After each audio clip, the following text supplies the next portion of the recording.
Gordon, meanwhile, was thundering through the darkened countryside, making excellent time with his special express.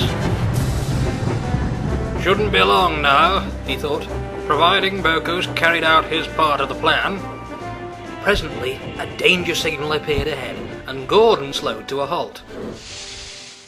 Time ticked by. First 5 minutes, then 10, then 15, and still the signal stayed red. Eventually, the Fat Controller left his coach and strode up to Gordon's cab. "I don't know what could be wrong, sir," sighed the guard. "There was no answer when I tried phoning ahead to the station." I say," Gordon interrupted as innocently as he could. "Can anyone hear singing?" Everyone listened. Singing could indeed be heard, drifting through the night, though it was far off and very faint. "Something very strange is going on," muttered the Fat Controller, climbing to the footplate. "Proceed with caution. We're going to get to the bottom of this."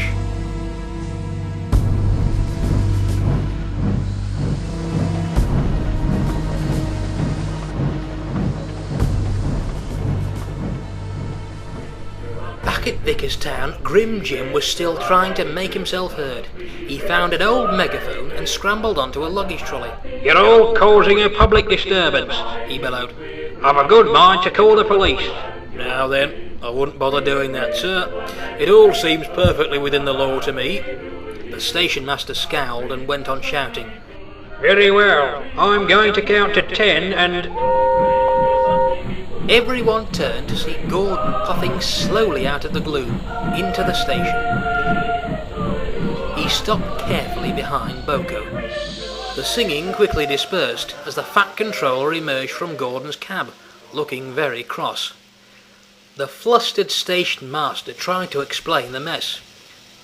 "So you see, sir, it's these 3 engines of yours. Clearly they've got something against me. I can't imagine what." "Well then, what have you 3 got to share for yourselves?" the Fat Controller asked sternly. Donald, Douglas and Boco all looked rather forlorn. Now the time had come, they weren't really sure what to tell the Fat Controller. Luckily, the passengers weren't short of things to say. "It's not their fault. Blame that rotten old station master of yours. He wouldn't know Christmas cheer if it came and bit him on the nose." "Yes, have you seen the state of the decorations round here?" The Fat Controller gazed thoughtfully around the station for a few moments, and then took Ebenezer to one side. He told him to go home for the night. "But meet me back here tomorrow evening, please. We need to have a few words about this." The engines now almost felt sorry for Grim Jim, and watched as he trudged gloomily away. None of them had meant to cause this much trouble.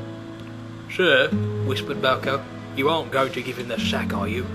"Bless you, no," smiled the Fat Controller. "It'll all become clear in a moment.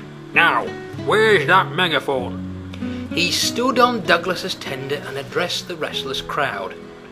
"Ladies, gentlemen and engines, we're all cold and tired after tonight's little, performance. I fear it's now far too late to get to Tidmouth in time for the festivities. However, if any of you would care to return here tomorrow night, I can promise you all a Christmas party to remember." With a rousing cheer, the passengers dispersed to Gordon and Boco's waiting carriages.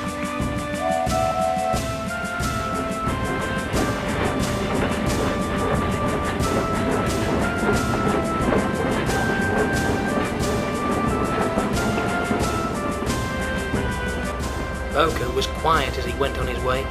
What would tomorrow bring? It brought hard work, that's what.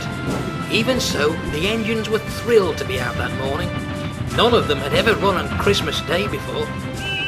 Not all the railway staff were quite so enthusiastic, which meant the Fat Controller had to recruit volunteers.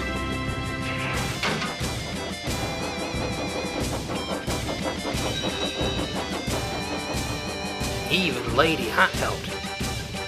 With all the shops closed, putting on a party was no easy task. Decorations were borrowed from other stations, and Mrs. Kindly agreed to prepare a special tea. Engines dashed to and fro from Vickerstown all day, until at long last all was nearly ready.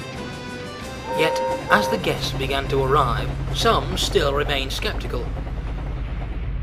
"No doubt the locals are going to have a good time and all," said Douglas. "But where does Grim Jim come into all this?" "The Fat Controller invited him, didn't he?" replied James. "Aye, I don't know how he'll react to seeing all this, though." "Once a grump, always a grump, if you ask me," agreed Percy. They didn't have long to wait. At that very moment, Grim Jim Ebenezer was propping up his bike behind the sheds, muttering to himself, "Might as well get one last look at the old place before I get me cards, and I don't mean those of the Christmas variety." He suddenly whirled around. "What's that?" The school choir had just started to sing on the other side of the yard. "Carolers," Jim fumed. "If there's one thing I've heard enough of this week, it's blinking Much like the night before, the station master trailed off. He gaped, open-mouthed, at the colourfully decorated station. Those enjoying the party seemed to freeze too. It was a very awkward silence indeed. "Well, it was fun while it lasted," whispered Percy. I don't know what to say," said Ebenezer at last. The Fat Controller came over, smiling. "Say you'll stay for a while. You're most welcome to." It took time, but gradually Jim started to relax and enjoy himself. At the very least, he managed to grumble his way through 5 mince pies. After a while, he went to speak with the engines. "I wanted to thank you," he said, "for a wonderful evening. We never had much for Christmas when I was a lad, and I suppose that stayed with me as I grew into an old grump." "This time of year isn't all about presents, though," smiled Boko. "It's who you share it with that matters." "Very true. Seeing Vickerstown alive with so many people again has been marvellous. It's usually so quiet here, you see. That was the only present on my wish list. So, while I can't promise another party as grand as this, we'll have to do a better job of brightening up the station next year. Oh, and no more winter holidays either." On hearing this, the engines gave him 3 cheers and a chorus of deafening whistles. No one on Soda will ever forget the Christmas when it turned out Grim Jim Ebenezer wasn't so grim after all.